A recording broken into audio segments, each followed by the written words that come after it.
Bonjour, bienvenue chez Tatane Créa. Alors aujourd'hui, je vais vous présenter en détail le pied fronceur. Donc, c'est-à-dire comment le monter, comment le régler et comment bien l'utiliser. À la fin de la vidéo, je vais vous présenter bien sûr le résultat et je vais quand même vous donner une estimation de la quantité de tissu nécessaire selon la densité des fronces.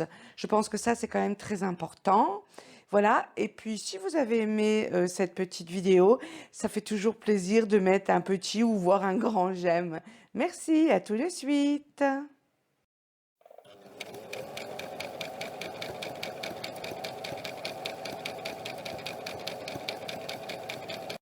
Alors, nous avons 4 niveaux de réglage. Donc, l'étoile, c'est un point droit. Le numéro 12, les plis ont une longueur environ de 3 cm. Numéro 6, longueur des plis environ 1,5 cm. Et le 1, ce sont des plis vraiment très serrés, juste de quelques millimètres. Alors, pour mettre le tissu, il ne faut pas faire le passer en dessous, d'accord? Il ne faut pas le passer au-dessus, mais il faut bien le passer entre deux. Vous voyez? Comme ça. Là, c'est bien.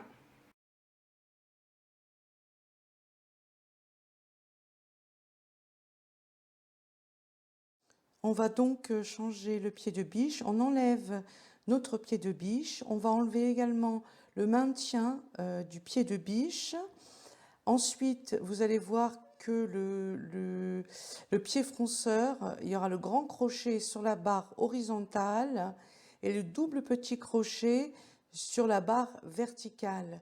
Pensez toujours, surtout, à resserrer le pied avec le petit tournevis si vous avez beaucoup de couture à faire, puisqu'il bouge quand même assez. Donc, il va falloir toujours penser à le resserrer un petit peu. On commence par fixer le crochet du haut, c'est plus pratique. Il faudra ensuite penser bien sûr à bien le soulever pour bien disons, le serrer pour qu'il soit bien dans cette petite barre horizontale. Et bien sûr, il faudra bien visser, bien serrer, comme je disais précédemment.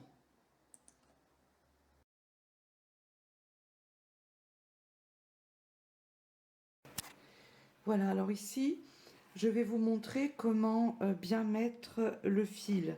Donc on va chercher déjà le fil de la canette. Voilà.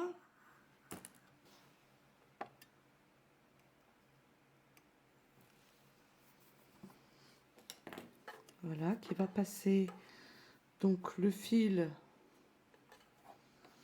de la canette va passer bien en dessous et celui-ci il doit rentrer ici dans cette petite rainure, d'accord? Donc je vous le montre avec le tournevis juste pour que vous puissiez voir et que je mette pas mes gros doigts devant. Voilà, c'est comme ça qu'on met le fil.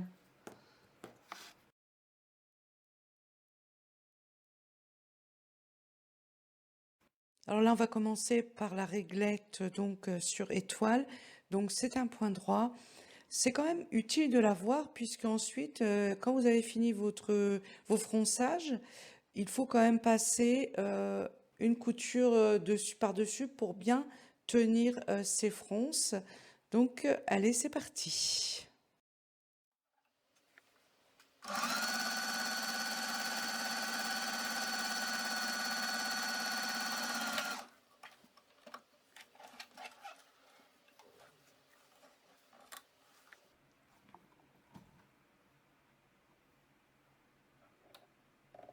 Là, on va mettre donc la réglette sur 12 et c'est là où bien sûr les fronces commencent et vous verrez, comme je disais à la fin, le résultat c'est vraiment pas mal du tout et je trouve ça vraiment pratique.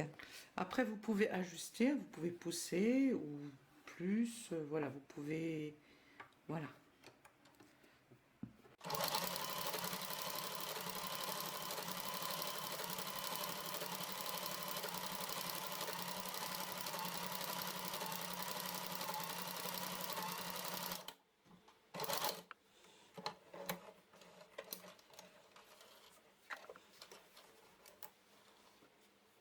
Là, on va régler la réglette sur 6. Vous verrez les plis, ils sont un petit peu plus intenses. Ensuite, pensez toujours quand même à remettre le fil en place puisqu'il se déplace à chaque fois qu'on coupe.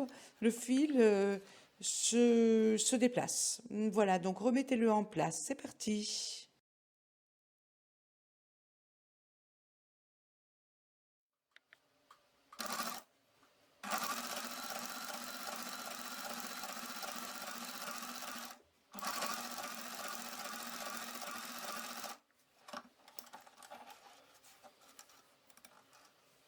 Maintenant, on va se positionner sur un. Vous allez voir que les plis sont très intenses et vous avez besoin vraiment de beaucoup de tissu si vous voulez faire des réalisations avec ces fronces-là. C'est parti.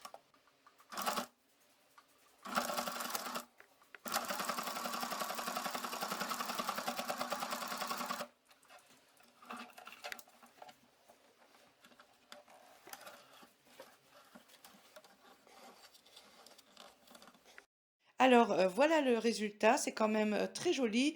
N'oubliez pas le point droit pour fixer les coutures. Moi, je ne l'ai pas fait pour vous montrer le produit brut.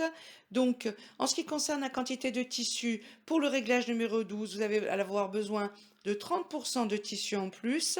Pour le réglage numéro 6, plus de 40% de tissu. Voyez toujours un petit peu plus large.